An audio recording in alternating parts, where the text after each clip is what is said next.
My son left me a voicemail at 2:47 inches the morning. That would be perfectly ordinary if Nathan hadn't been dead for 3 years. I almost didn't check the machine. I'd been sleeping poorly since the winter set in. The kind of deep, coastal cold that comes off the Gulf and settles into an old house, like grief settles into an old man. I was already awake when the phone rang. I heard it from the bedroom. One ring, then the click of the machine picking up. I told myself it was a wrong number. I pulled the blanket up and stared at the ceiling. But something made me get up. I want to thank you for being here with me today. Before I tell you the rest, I want to know something. Have you ever heard the voice of someone you loved after they were gone? Not in a dream, on a phone, in a recording. If that's happened to you, you already understand what I'm about to describe. If it hasn't, I hope you never do. I walked to the kitchen in the dark. The floor was cold through my wool socks.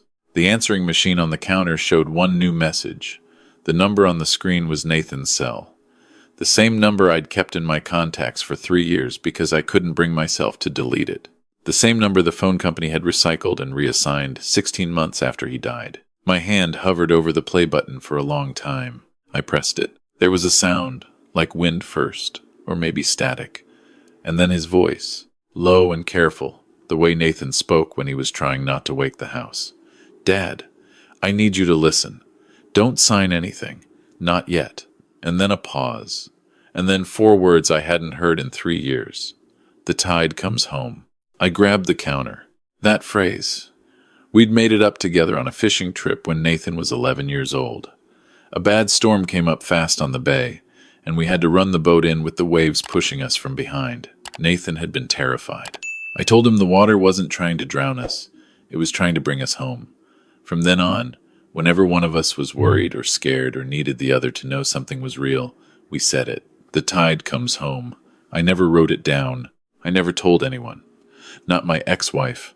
Not Nathan's wife. Not a single person on this earth. I played the message 4 more times. Then I sat at my kitchen table in Galveston at 3 a.m. and tried to figure out how a dead man's voice could know a phrase that existed only between the two of us. I didn't sleep. I watched the sun come up over the water from my back porch, coffee going cold in my hands, the channel quiet and gray beneath the October light. Nathan used to sit out here with me. He'd grown up in this house, learned to swim off this dock, left for college, and came back every summer until he met Vivienne. After that, the visits got shorter. By 8 o'clock, I'd half convinced myself I'd imagined it. That grief had finally started doing what people always warned me it would do. I was 66 years old, living alone since Nathan's mother and I divorced, retired from 25 years of construction work. The mind plays tricks, people say. They say it gently the way Vivienne said it.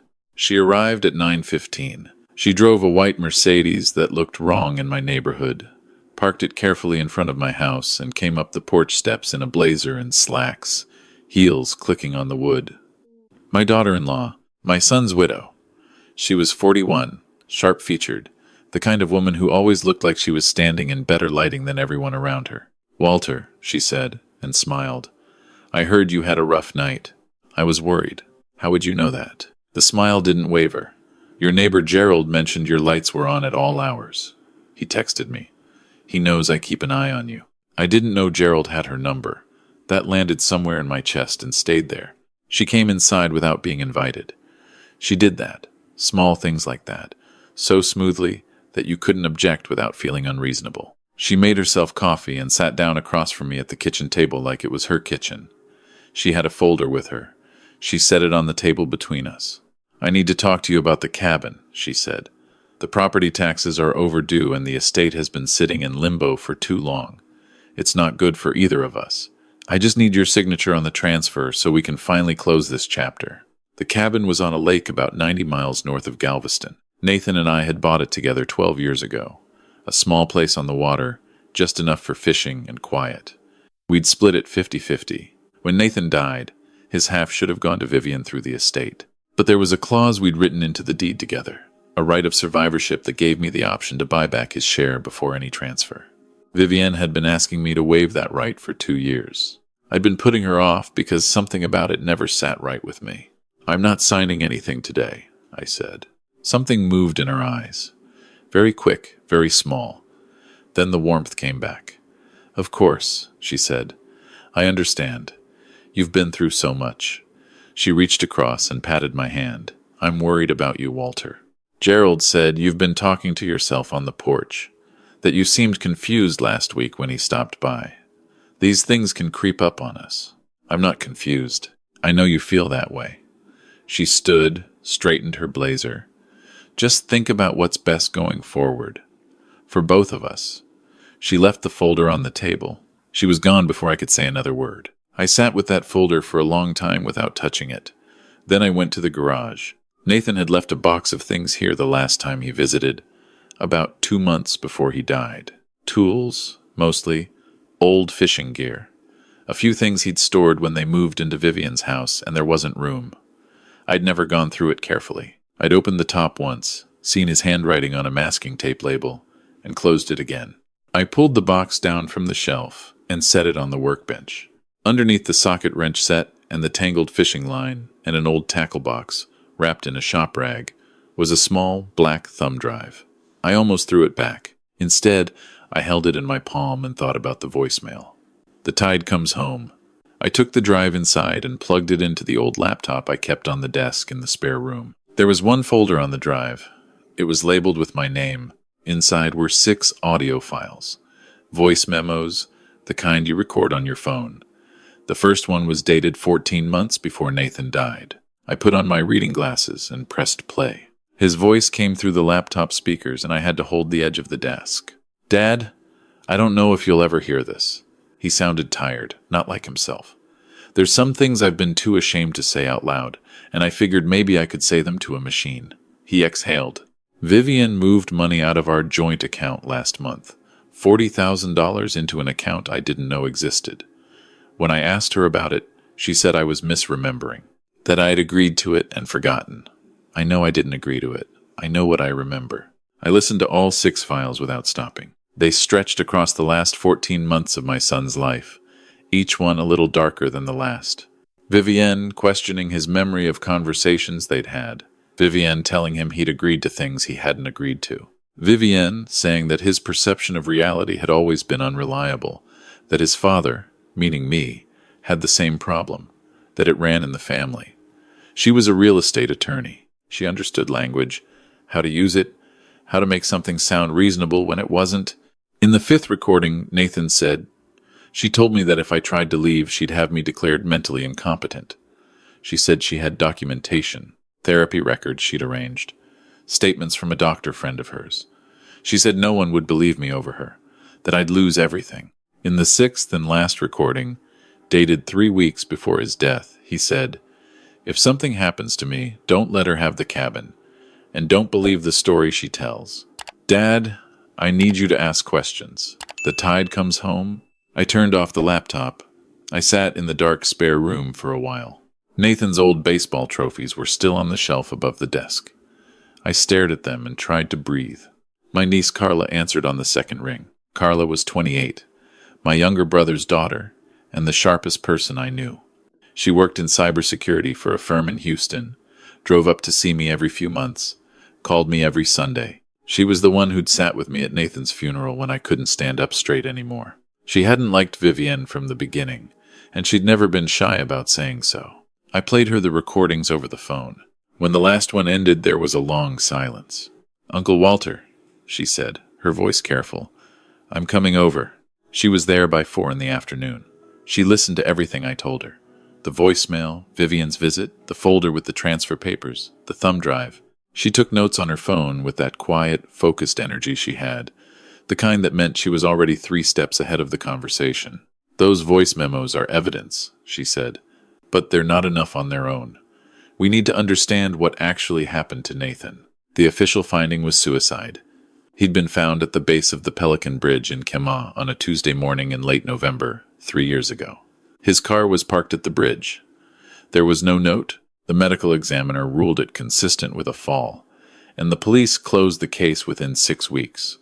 I'd accepted it because accepting it had been easier than the alternative. Because the alternative was something I couldn't look at directly. Carla knew a former detective named Lou Reyes, who'd worked the county before retiring.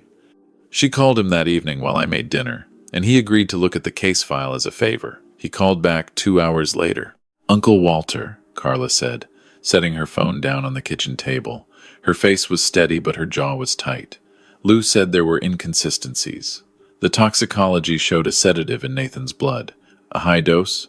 The level was flagged in the report, but was ultimately attributed to a prescription he'd supposedly been taking for anxiety.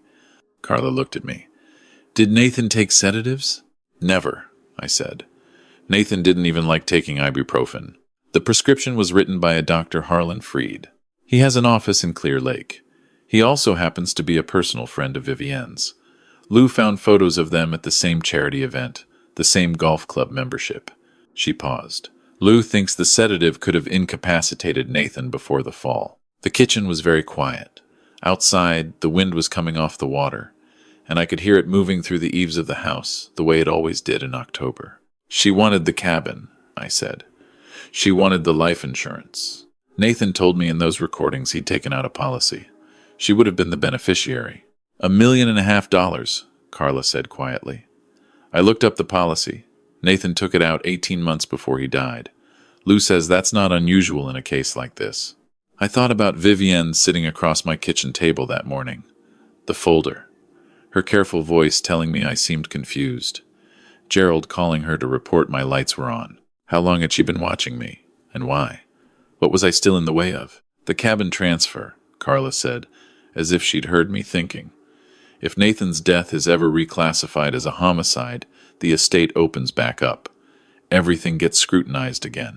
But if she gets your signature on that transfer first, the cabin is legally hers before anyone can contest it." "I'm the loose end," I said.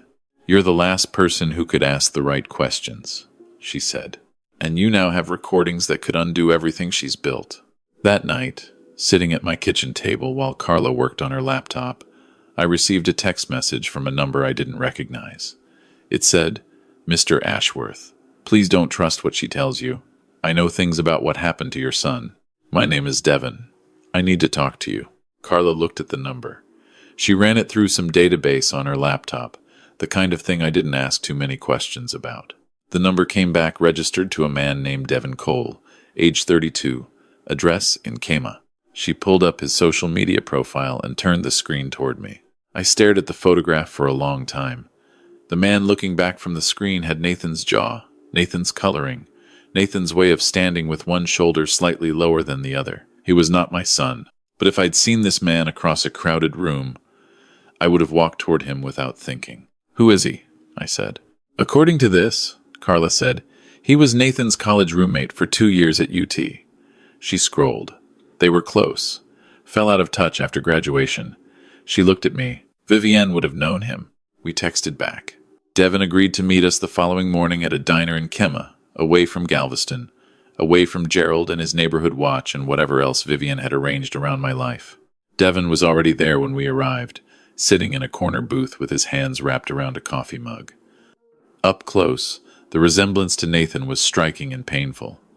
He stood when he saw us. He looked like he hadn't slept in days. He talked for a long time. He told us that Vivienne had reached out to him about a year after Nathan died, said she'd found comfort in talking to someone who'd known Nathan well, that she wanted to share memories. It had started as occasional phone calls, then meetings for coffee, then sessions with a therapist Vivienne recommended, a Dr. Freed, the same doctor. Freed, whose name was on Nathan's prescription records. "She told me I was struggling with grief," Devin said.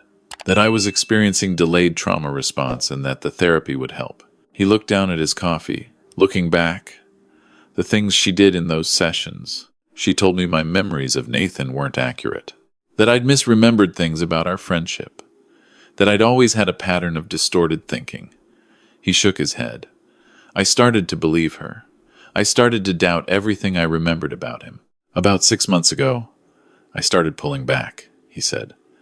"I'd been doing research on my own, looking up Dr. Freed, looking into his credentials. I found out he'd had his license reviewed twice for ethical violations. I confronted Vivienne and she got very cold, very fast. She told me I was unstable, that if I said anything to anyone about her or the therapy, she'd go to my employer with documentation from Dr. Freed's files showing I was a psychological risk. What made you reach out to me? I asked. He looked at me steadily. Because 3 weeks ago, Vivian asked me to do something that I couldn't do. She wanted me to call you, to use Nathan's voice, his patterns of speech, the stories she'd had me recount in therapy about your relationship with him. She wanted me to leave you a message, something that would make you think Nathan was trying to reach you, that would make you emotionally off balance, easier to manipulate. He paused. She gave me the phrase to use. Something about a tide. The blood left my face. She got it out of me in a session, he said quietly. I'd told Dr. Freed about it when he asked me to describe my memories of Nathan and his relationship with his father. I didn't know what she was going to do with it. I didn't know she was going to use it against you. When I understood what I'd done, what I'd been used for, I couldn't let it go. He reached into his jacket pocket and placed a small recorder on the table between us. Sessions with Dr. Freed were recorded, he said. Vivian didn't know I'd been keeping my own recordings since month 3. Everything she asked me to do. Everything she said about Nathan. Everything about you. Carla picked up the recorder very gently. That afternoon, I called Vivian. I told her I'd been thinking about what she said, about closing the chapter, about moving forward. I told her I was ready to sign the transfer. She said she'd come by the following evening at 7. After I hung up, Carla and I sat at the kitchen table and made a plan. We went over it until we both knew every word. The next evening was clear and cold. The kind of November night in Galveston where the stars come out hard over the water and the bay goes silver black. I set my phone to record and slid it under the edge of the fruit bowl on the kitchen counter, microphone facing the table. Carla was parked 2 houses down. Lou Reyes was with her. Vivian arrived at 7:05. She came in smiling, a bottle of wine in one hand, the folder in the other. She set the wine on the counter and opened the folder on the table. Everything looked so gracious and civilized. That was always how she operated. I stayed standing. I found Nathan's thumb drive, I said. She looked up from the folder. Her expression didn't change, but her stillness did. Something shifted in it. I listened to all 6 recordings, I said. Walter, she said carefully. Nathan was very unwell in his last year. The things he believed, the things he was frightened of. He was not a reliable narrator of his own life. He said you moved money without his knowledge. He agreed to that. He was confused about it afterward. She kept her voice level. She was very good. I'll give her that. She was very good. He struggled with reality. Dr. Freed documented it extensively. Dr. Freed, I said. The same Dr. Freed who prescribed Nathan sedatives he never asked for. Something moved in her jaw. The same sedatives Lou Reyes found in Nathan's toxicology report at a level consistent with incapacitation. She closed the folder. Her voice dropped, the warmth gone out of it like a light turning off. You're an old man living alone, she said. You have no legal standing, no credibility, and anything you think you have is the product of a confused mind looking for somewhere to put its grief. Sign the paper, Walter. Walk away from this. So it's not an accident, I said. That Nathan died. Her eyes were very flat. Accidents happen to people who won't listen to reason. What happened on that bridge? A muscle moved in her throat. His judgment was impaired. He shouldn't have been driving. There was nothing I could do. The room went absolutely quiet. I could hear the water moving outside. You gave him the sedatives, I said. The situation required resolution, she said. He was going to talk to his father. He was going to ruin everything I'd spent years building. She said it the way someone explains a business decision. Like it was the only logical outcome. He wouldn't listen. He wouldn't stop. The front door opened. Lou Reyes walked in, Carla behind him, 2 uniformed officers behind her. Vivian turned slowly. She looked at Carla, then at the fruit bowl on the counter, then at me. Her expression did something I hadn't seen before. It lost its shape entirely. They took her out of my house at 7:31 on a Thursday evening in November. I stood on my porch and watched the police car pull away, and I thought about Nathan at 11 years old, white-knuckling the gunwale of our fishing boat, while the bay tried to push us sideways, and the way his face changed when I told him the water was bringing us home. There was a trial that lasted 11 days. Dr. Freed cooperated with prosecutors in exchange for a reduced charge. He confirmed the prescription had been written at Vivian's direction without Nathan ever being seen or evaluated. Devon's recordings corroborated the pattern of manipulation. The toxicology evidence, re-examined by an independent specialist, was ruled consistent with deliberate administration. Vivian was convicted of second-degree murder, fraud, and conspiracy to commit fraud. The judge sentenced her to 22 years. I sat in that courtroom every day. I wanted her to know I was there. 6 months later, on a Sunday morning in May, I drove up to the cabin with Carla, and we opened every window and let the lake air move through the rooms. Nathan's old rod was still hanging on the hooks by the back door. I took it down and held it for a while. Carla made coffee, and we sat on the dock with our feet over the water and didn't talk very much, just watched the light move across the surface. On the drive back, I thought about what I would say if someone asked me what I'd learned from all of this. I'd say, trust the thing that doesn't sit right. I'd ignored the feeling about Vivienne for years because she was articulate and professional, and I was just an old man who worked with his hands, and she was my son's wife, and I didn't want to be the kind of father who couldn't let his son go. I let that reluctance cost me 3 years of questions I should have been asking. I'd say that the people who want to isolate you are always doing it for a reason. The visits that got shorter after he married her, the slow disappearance of Nathan's old friends, the way she positioned herself between him and everyone who knew him well. None of that was coincidence. And I'd say that shame is a tool that people use against you. Nathan was ashamed to tell me he was scared. He thought I'd think less of him. So he whispered into a machine and hid it in a box of tools in my garage and hoped I'd find it someday. I wish I'd made it easier for him to say it to my face. I wish he'd known that there was nothing he could have told me that would have made me think less of him. Not one thing. The tide comes home. That's what I told a frightened boy on a stormy bay when he was 11 years old. I believed it then. I had to learn to believe it again. Some nights, I still pick up the phone before I'm fully awake, half expecting to hear his voice. The difference is that now, when I set the phone back down, I don't feel only loss. I feel something that is almost, not quite, but almost, like peace, like a tide that went out a long time ago and is still, slowly, making its way back. If this story touched something in you, leave a comment and tell me about it. Tell me where you're watching from, or tell me about someone you loved, or just tell me that you're here. Subscribe if you want more stories like this one, real ones, the kind that cost something to tell, and share it if you know someone who needs to hear it. Sometimes a story can remind a person that they're not crazy, that what they feel is real, and that the truth has a way of finding the surface no matter how long it's been held down. Thank you for listening.